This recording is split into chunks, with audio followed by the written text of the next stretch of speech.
In this video, briefly want to show you workflow, 2 monitors, 2 computers, one old, one new. DaVinci is such a steep learning curve. The shortcut J. But the main takeaway from that video is this is Hollywood grade software. Video 6 out of 22, the challenge that I've taken on YouTube in 2026. I got my humble little studio that I'm showing you here. Previous video I went over just some lighting, how I can with basic lighting set up my studio, and I'm still working out just exactly how I want it to look. But the main takeaway from that video is don't need expensive studio lights to get started with YouTube. I'm trying to show people you can do this with gear you already perhaps own, or at a bare minimum just not have to spend too much money to get going until YouTube can pay off for that. I've got 2 monitors, but I also have 2 computers, one old, one new.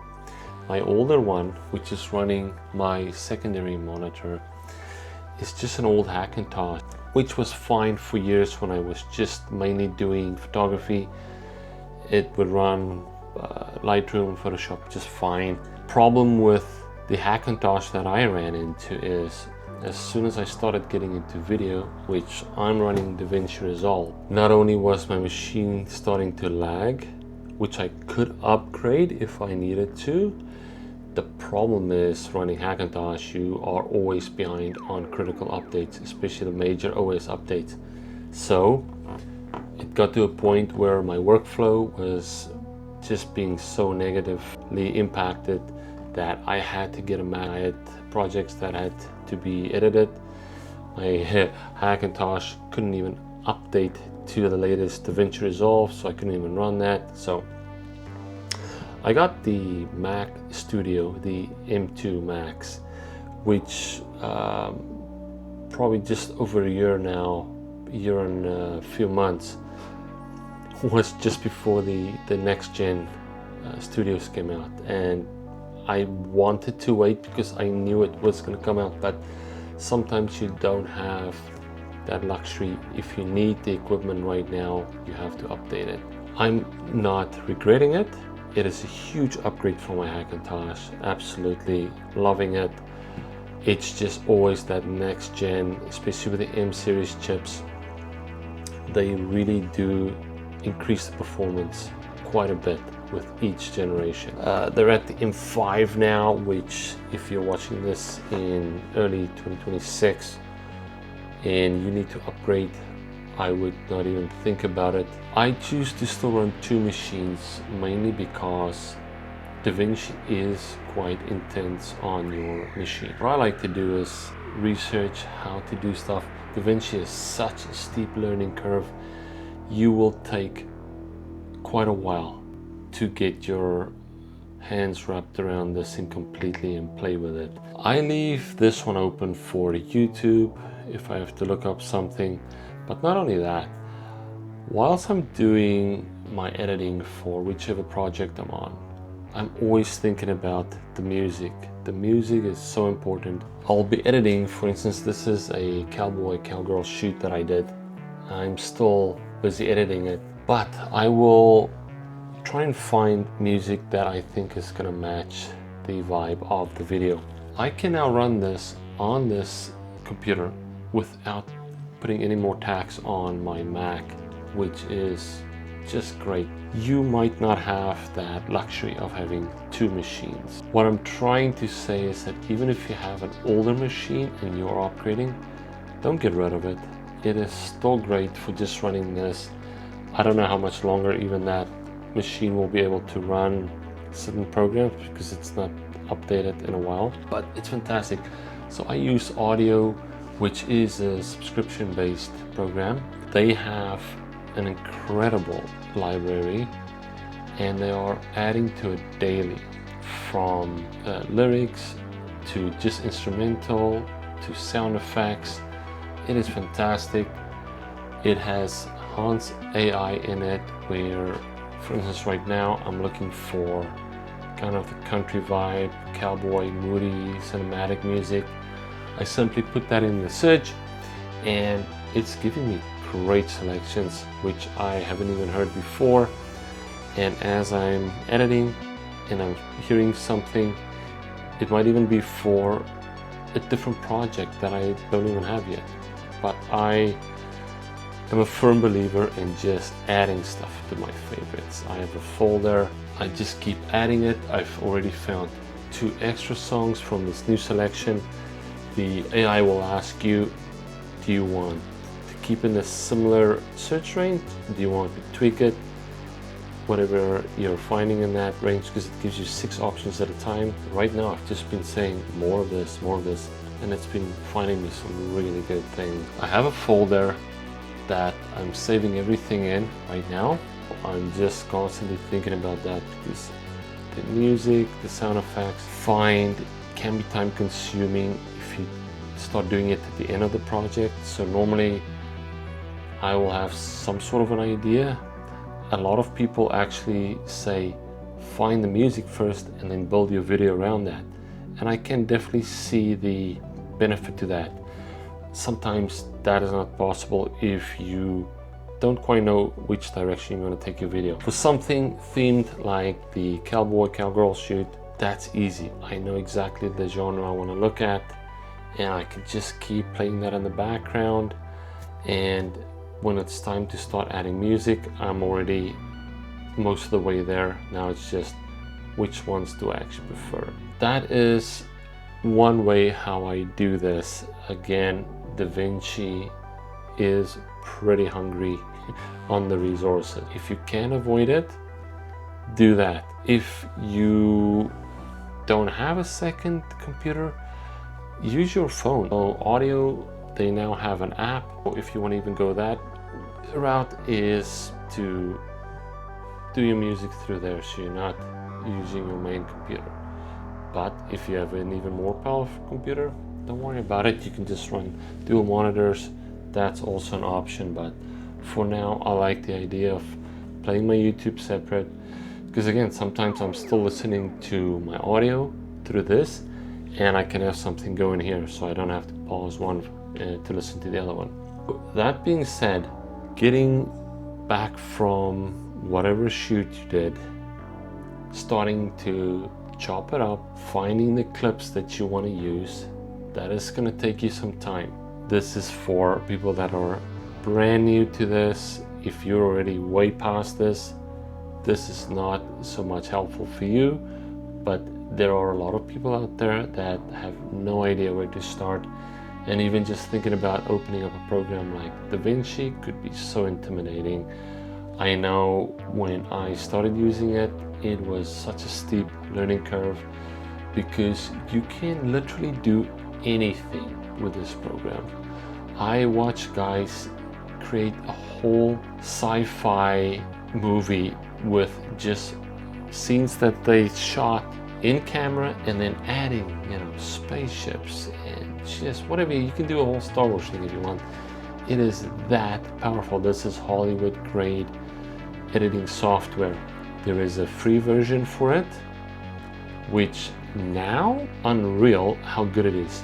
When I started using the free version, we were very limited in the editing tools, but not only that, you couldn't use your full computer, you were capped. They have now changed that. They are giving you more access to, I think it's the GPU that they now have given you more access in the free version, which is fantastic. But I wanted the full suite, so I bought the program. You buy it once and you get lifetime updates. Absolutely so worth it.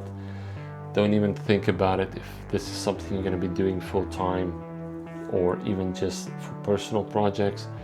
Spend the money on the full version. You will get your money out of this 100%. Depending on where you are in your editing phase, it could be not as intimidating for you, but the time that it takes for you to cut up everything in the editing is always going to be there it gets better because there's a lot of shortcut keys you can learn. You can just modify keyboard shortcuts for yourself or just use what's been programmed in it. I have already now placed all my clips in the timeline. I'm pretty much at the end of the last clip that I'm just selecting here. So again, I'm just looking at if there's anything else in this clip. I think I like that part where he was just blowing on the smoke. I'm actually just gonna bring it back here. Hit play. So I'll just go back a little bit with your shortcut J. I just love how the smoke in the scene worked out. It was a great day. I had so much fun working with non-actors. I had 4 non-actors help me with this shoot. Guys, it is so important to just share your vision out there with people that you think that can help you. I have a great relationship with a horse forum here. We've been doing a lot of collaboration, and this shoot came together so awesome. What I'm going to do is I'm just going to hit I for in. That's where I'm going to start taking this clip out to where I want to stop it, and I think to about there. I'm going to hit O. Now it's selected this portion of the video right here, and then if I hit F9, it will bring that little clip that I selected right to the timeline. So now, right at the moment, I'm at 21 minutes for this video. Some fine tuning for sure. I'm gonna be most likely cutting up a few shorter versions of this for Instagram, making little postcards. I still have a little bit of filming to do to get this video all wrapped up, and in the meantime, because that I have to organize with my actors. Everybody's got schedules, and since these guys are not paid, I'm working around their schedule. I am not going to be that demanding of somebody that's already been so gracious, giving me their time, not getting paid, just helping me out. Of course, they had fun. I did really nice photos for them of that day. You can go check out my Instagram. It's Ben Kruger Photography.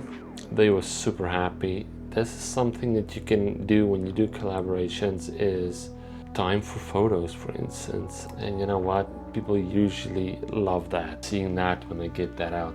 I'm gonna do some more in-depth videos where I'll show you from where I am uploading the footage right up to where we're editing it and then getting a final video out there. This one was just really to show you how I do it with 2 computers to make my workflow easier. This is a 27-inch monitor, my main one, and it's beautiful 4K monitor. Working in DaVinci, you can see how crowded this monitor can get in a hurry. You can do something called stacked timelines, where you can have multiple timelines running at the same time on the same video. When you start doing that, you run out of real estate very quickly. I think the next size that I will go up to is minimum 32 or 34 is probably going to be a sweet spot for me. For now, this one is making do. This one is much smaller. This one I think is only a 23-inch. That's fine. That's just running my music, my YouTube, and if I have to look up anything else, I can do that. I hope you found this helpful. Leave me a comment if this was helpful at all. Is there something else that you would like me to explain or go over or just show you? I also will be doing a BTS video. I did manage to do more BTS that day. It was a bit chaotic because, again, when you're doing solo filming, run and gun, and especially in this scenario where we had pretty deep snow to trek through, I had to trek through, they were on horseback. I wasn't always paying 100% attention to where my BTS camera was pointing. Nonetheless, I did get some footage and I will be putting that together. Subscribe, follow along. This is video 6 out of 22. If you don't know what the 22 video challenge is, go watch my first few videos. I explained that in detail. Give me a like if you found this awesome, and hit the notification too, because I'm trying to put out a video every week. Right now I'm still just getting the hang of getting videos out with my day job and family, which is awesome. Hang in there. I'm trying my best to get a video out once a week, and I will catch you in the next one. Give me a review, not a review,